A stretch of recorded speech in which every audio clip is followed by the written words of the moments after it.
কোন দেশে যাচ্ছেন ভাই? কি কোম্পানি? রুট ক্লিনার কাজে যাচ্ছেন। বেতন কত পড়বে? 550 রিয়াল। কি আর বলমু তোরে ভাই, আফসোসের বিষয়, দুঃখের বিষয়, এই সৌদি আরব প্রবাসে তুই আসতেছিস 4-5 লাখ টাকা খরচ করে রোড ক্লিনারের কাজ। ক্লিনারের কাজটা কি আমি কিছু মনে করব না, এটা সম্ভবত হতে পারে বলদিয়ার কাজ, ব্যাপার না। কাজ যেমনই হোক, কাজ যত ছোটই হোক, কোনো বিষয় না, মেটার না। আমার কথা হচ্ছে 4-5 লাখ টাকা খরচ করে এবং নিজে জানতেছিস আমি এইখানে 500 রিয়াল স্যালারি পাবো, 600 রিয়াল স্যালারি পাবো। আচ্ছা, 500 রিয়াল 600 রিয়াল স্যালারি বাংলার কয় টাকা হয় এই বিষয়টা মনে হয় তোর জানা নাই ভাই। তা না হলে তুই আসতি না। এখন আমি বলি, 500 রিয়াল বাংলার আপনার স্যালারি হবে 15,000 থেকে 16,000।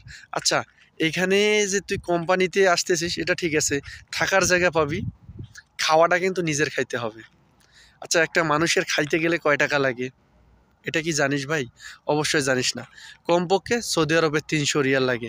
তাহলে তোর স্যালারি থেকে কত গেছে? 200 বাকি আছে। তা 200 টাকা তুই বাসায় পাঠাবি। বাসায় পাঠাবি কত? 200 টাকা কত হবে? 6,000 টাকা। ধরলাম 8,000 টাকায় পাঠাবি। তা তুই এই 4-5 লাখ টাকা খরচ করে এই বিদেশে আসতেছিস। আসার পর তুই বাসায় পাঠাবি 8,000 টাকা। আচ্ছা, এই মুখটা কারে দেখামু? আর তোর বিবেক বুদ্ধি কি একটুও নাই? মানে একটু কমন সেন্সও নাই? 500 রিয়াল 600 রিয়াল স্যালারিতে এই সৌদি আরবে আসার পর কি করবি ভাই আমি বুঝতেছি না। আমি তো বলছি 300 টাকা যদি খাইতে যায়, আরও যদি পকেট খরচ আছে, অসুখ বিসুখ, বিভিন্ন সুবিধা অসুবিধা আছে, তোর টাকা তো ভাই খাইতেই শেষ। আচ্ছা, বাসা থেকে 4-5 লাখ টাকা ঋণ করে খরচ করে আসছিস ভাই, এই টাকা কেমনে শোধ করবি? আমার মাথায় আসতেছে না। আসলে তোদেরকেই মানুষ বোকাচোদা বলে, আর বোকাচোদা না বলেও আমি পারলাম না। কারণ মানুষের একটা সুস্থ মস্তিষ্কে একটা জিনিস চিন্তা করেন, 500 রিয়াল 16,000 বা 15,000 টাকা। এই 16,000 15,000 টাকা কি বাংলাদেশে ইনকাম করা যায় না? এমনি তো গার্মেন্টস বিভিন্ন সেক্টরে কাজ করতে গেলে 15,000 16,000 টাকা পাওয়া যায়। তো এই বাবা মা ভাই বোন দেশ ছাড়ি এই দূর প্রবাসে আসি একলা একা, আবার তো বিপদ আপদের শেষ নাই, এখানে কেউ নাই। অসুস্থ হবি, নিজের কর্ম নিজে করতে হবে, নিজের কাজ নিজে করতে হবে।